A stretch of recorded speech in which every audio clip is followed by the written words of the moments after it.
He cheated on my daughter while she was pregnant with his child, made her cry every night, wondering what she did wrong, convinced her to stay for the baby, and then he had the audacity to stand up at our grandchild's christening party, smiling like the perfect father and husband. But what this cheating scumbag didn't know was that Grandma had screenshots, hundreds of them, and when I stood up to give my toast in front of 100 guests, I didn't raise a glass, I raised hell. By the time that screen went dark, he'd lost his job, his marriage, his reputation, and any chance of ever seeing his child again. Hey everyone, it's Grandma, and this is the story of how I became a family legend by destroying a cheater at a christening party. Before we get into this absolute public humiliation, hit that subscribe button and turn on notifications, because I'm serving up justice daily and you don't want to miss a single takedown. And when we're done here, I want you to comment the word exposed if you think this cheater got exactly what he deserved. Alright, let's talk about my daughter Emma, her lying husband Derek, and the christening party that ended a marriage. This story is about my daughter Emma, 32 years old, married to Derek for 5 years and 7 months pregnant when she found out he was cheating. She came to my house at 11 o'clock at night, sobbing so hard she could barely breathe, holding her pregnant belly like she was trying to protect the baby from the pain she was feeling. Mom, he's having an affair. I found the messages, all of them. He's been with her for months. She showed me her phone, screenshots of Derek and some woman named Jessica, explicit messages, photos, plans to meet up, and the worst part, messages about Emma. Derek to Jessica, my wife is so fat and emotional now. Pregnancy ruined her body. Jessica to Derek, when are you leaving her? Derek, after the baby comes. I can't leave a pregnant woman, it looks bad.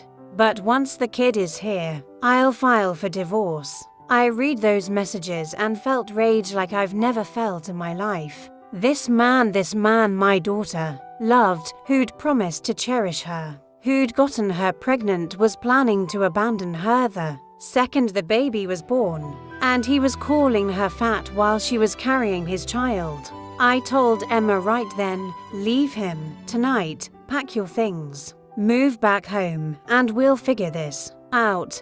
But Emma was crying, shaking her head. I can't, Mom, I'm about to have a baby. I can't do this alone. What if he changes? What if it was just a mistake? Maybe after the baby comes, we can fix this. I wanted to scream, but I understood. She was scared, pregnant, vulnerable, so I said, okay, but if he does this again, you promise me you'll leave. Emma promised. Confronted Derek that night. He cried, begged forgiveness, swore it was over, that he'd never do it again. Said he was scared about becoming a father and made a terrible mistake. Emma wanted so badly to believe him that she did.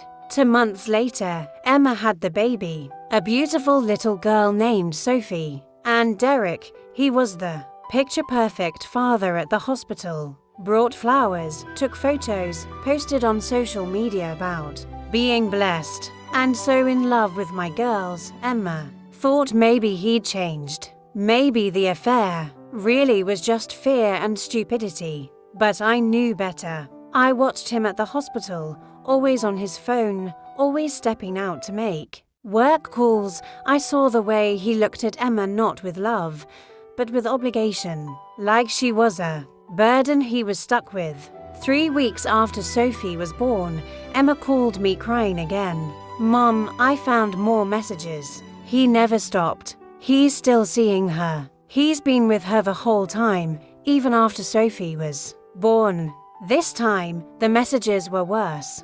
Derek planning to leave as soon as Emma recovered enough to handle things. Jessica pressuring him to just leave already. I'm tired of being the secret. Derek complaining about being stuck at home with a crying baby and a wife who won't stop bothering me. I drove to Emma's house immediately. Pack your bags. You and Sophie are coming home now. But Emma was drowning in postpartum hormones, exhaustion, and fear. Mom, I can't break up our family. Sophie deserves a father. I have to try to make this work for her. Emma, this man doesn't love you. He doesn't respect you. He's using you. I know, Mom, but the christening is in 2 weeks. Derek's parents, his boss, everyone is coming. If I leave now, it'll be so humiliating. Can we just get through the christening? Then I'll figure out what to do. I looked at my daughter exhausted, heartbroken, 3 weeks postpartum, still believing she had to protect this man's image. And I made a decision. Okay, we'll get through the christening. But Emma, you need to send me every single screenshot you have. Everything. Emma sent me 347 screenshots. Messages spanning 8 months. Derek and Jessica's entire affair, documented in explicit detail, plans, photos, videos, complaints about Emma, discussions about leaving her, everything. I looked at those screenshots, and I thought about my daughter crying herself to sleep while Derek pretended to be a devoted husband. I thought about my granddaughter growing up watching her mother be disrespected. And I decided that if we were going to have a christening party, we were going to make it memorable. I told Emma I wanted to help plan the party, make it special. She was so tired and overwhelmed she gladly handed everything over to me. One rented a beautiful venue, hired caterers, invited 100 guests, Derek's parents, his siblings, his boss and co-workers. Our entire family, friends, church members, and I hired a very expensive videographer and AV company. Mom, that's too much, Emma said. We don't need professional video for a christening party. Nonsense, I told her. This is my first grandchild. I want to capture every moment, including the toasts. Derek had no idea what was coming. The day of the party, he was all smiles, playing the doting father, the proud husband. His mistress Jessica wasn't invited. Emma didn't know her personally, but her husband was there. He worked with Derek, they were friends. The christening ceremony was beautiful. Sophie wore the family heirloom christening gown. Emma looked exhausted but happy, holding our baby girl. Derek stood next to them, looking like father of the year. His parents were beaming. His boss was there with his wife and teenage daughter. Everyone was celebrating new life, new beginnings. Then we moved to the reception venue for the party. 100 guests, beautifully decorated. A massive screen set up at the front. The AV company told everyone it was for a video montage of Sophie's first weeks of life. Dinner was served. Everyone ate, drank, celebrated. Then it was time for toasts. Derek's father went first, talked about how proud he was of his son for stepping up and becoming a wonderful father. I watched Derek smile, soak in the praise, put his arm around Emma like he loved her. Then it was my turn. I stood up, microphone in hand. Thank you all so much for being here to celebrate Sophie's christening.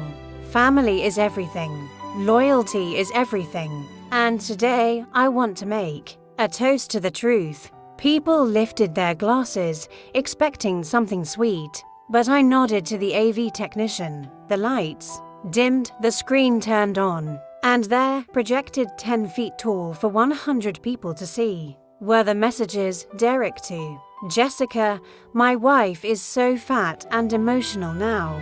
Pregnancy ruined her body. The room went silent. People lowered their glasses, confused, horrified. Derek's face went white. Another message appeared. Jessica to Derek, when are you leaving her? Derek, after the baby comes. I can't leave a pregnant woman, it looks bad. Derek stood up. What is this? Turn it off.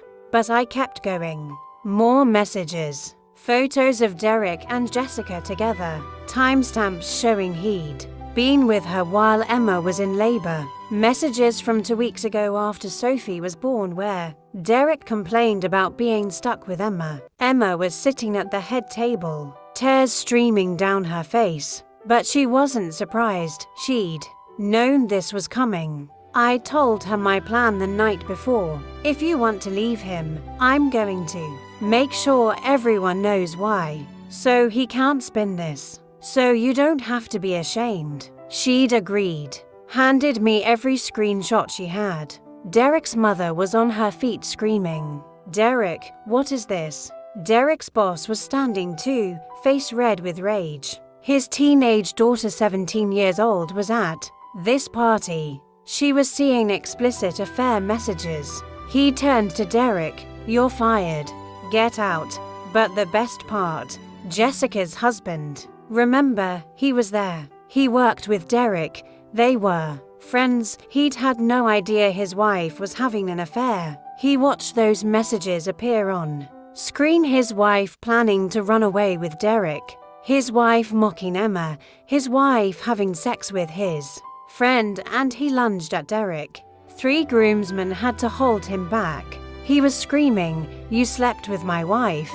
In my house, I trusted you." The party descended into chaos. Derek trying to leave, blocked by furious family members, his parents demanding answers, Emma's brothers surrounding her protectively, Jessica's husband on the phone with a divorce lawyer, Derek's boss escorting his traumatized daughter out while firing Derek via text. I took the microphone one more time. "Derek, you made my daughter feel like she was crazy, like she was the problem. You cheated on her while she carried your child. You planned to abandon her after the baby came. And you stood here today pretending to be a good husband and father. Everyone here needed to know the truth. Emma is filing for divorce. You'll be hearing from her lawyer." Derek tried to speak. "This is private. You had no right. You had no right to destroy my daughter's life." I shot back. "She gave you everything, and you threw it away for an affair. Now everyone knows exactly who you are." Derek left, ran out of the venue like the coward he was. His parents followed him, but not before his mother hugged Emma and whispered, "I'm so sorry. We had no idea. We support you completely." The party ended, but the fallout was just beginning. Emma filed for divorce the next day. With all the evidence of Derek's affair, her lawyer got her everything. Full custody of Sophie. Derek wouldn't fight it. Too ashamed. The house, child support, alimony, everything. Derek's boss followed through. Fired him for conduct unbecoming and creating a hostile work environment. Because everyone at the office had heard about the christening party disaster.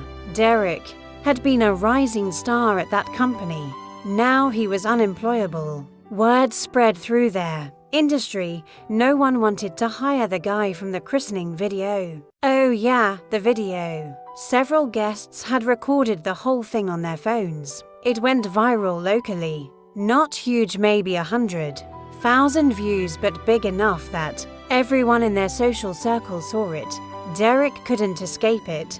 Jessica's husband divorced her within 3 months. Took her to the cleaners. She'd been having the affair in their marital home. Had used marital funds for hotels with Derek. She lost everything in the divorce, and then Jessica's husband sued Derek for alienation of affection. In their state, you can sue the person who had an affair with your spouse.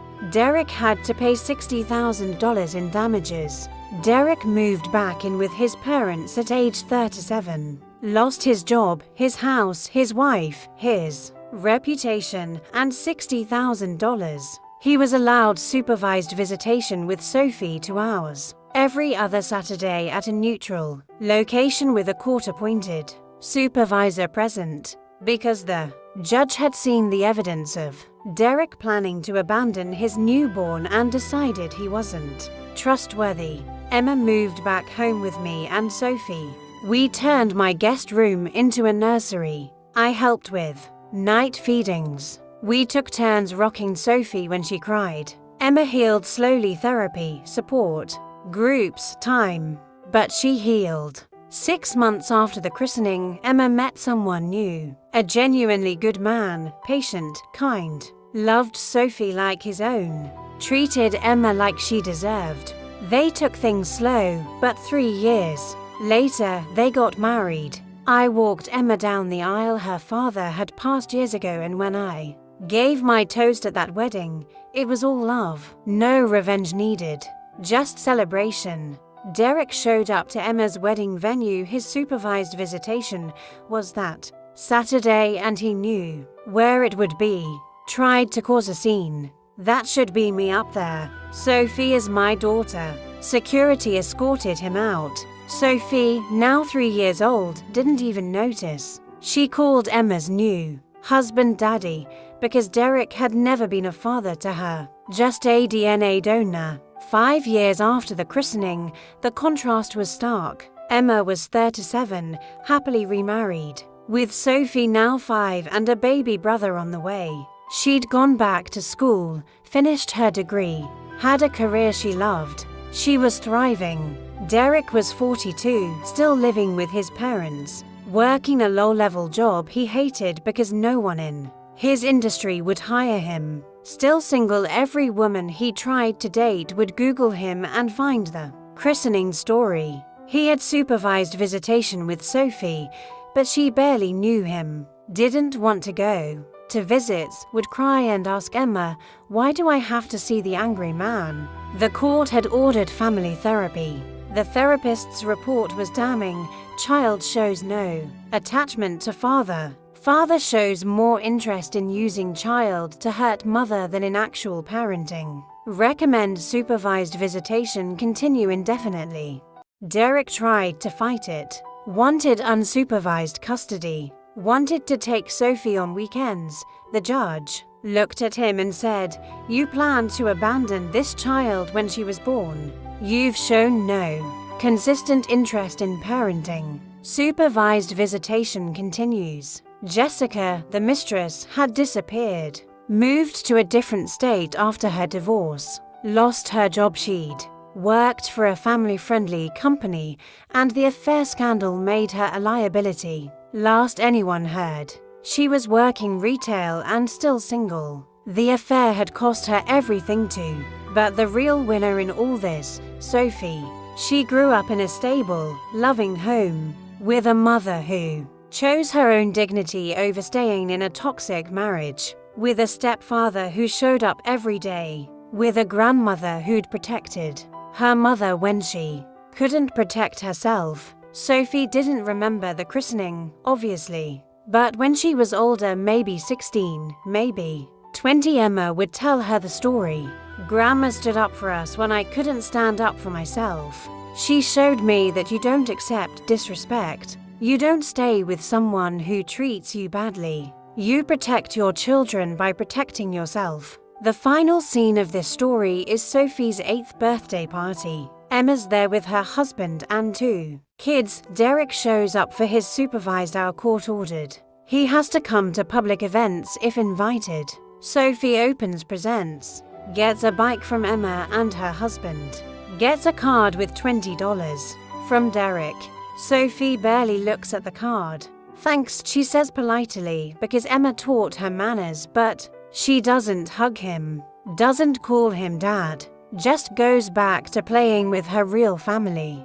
Derek watches from the corner, sees Emma laughing with her husband, sees Sophie calling another man daddy, sees the family he threw away, and he has to live with that. Every supervised visit, every birthday party, every reminder of what he lost. Meanwhile, I'm at that party, holding Sophie's baby brother, watching my daughter thrive, and I'm reminded that sometimes the best thing you can do for someone you love is refuse to let them settle for being treated badly, even if it means causing a scene, even if it means ruining a christening party, even if it means becoming known as the grandma who exposed her son-in-law at a christening. I'd do it again, in a heartbeat, because my daughter deserved better. My granddaughter deserved better, and sometimes the only way to move forward is to burn down the lies first. And that is what happens when you cheat on a woman whose mother doesn't play games.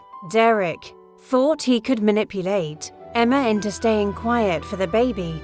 He thought family events were safe spaces where no one would call him out. He forgot that grandmas protect their cubs, and when you hurt my daughter, you don't get to smile in family photos and pretend you're a good man. You know what grandma always says. The truth always comes out. You can either tell it quietly in private or have it projected on a 10-foot screen at your child's christening. Your choice. Derek chose to keep lying, so I chose the screen. Emma tells people now that the christening party was the best thing that ever happened to her. I was so scared to leave, scared of being a single mom, scared of what people would think. But Mom took that choice away from me. She showed everyone the truth, and suddenly I didn't have to be ashamed anymore. He did. That's the thing about public exposure. When everyone knows what happened, you can't be gaslit. You can't be manipulated into thinking you're overreacting. Derek couldn't tell Emma she was being dramatic when 100 people had seen the evidence. He couldn't tell his family she was lying. He couldn't rewrite history. The truth was out there, permanent, undeniable. If this story made you want to stand up and cheer for public exposure of cheaters, I need you to do something. Smash that like button, subscribe to this channel, and comment the word exposed if you think Derek got exactly what he deserved. Let's flood these comments. Let's show every person being cheated on that they deserve better. That staying for the kids isn't always the answer, and that sometimes the most loving thing someone can do is force the truth into the light. Remember, folks, I'm bringing you these stories every single day. Hit that notification bell next time someone tells you to keep the peace while you're being disrespected. Remember this christening party, sometimes you have to blow up the peace to get to the truth. This is Grandma reminding you that family loyalty means protecting each other from people who hurt us, even if that person is family. To peace, everyone.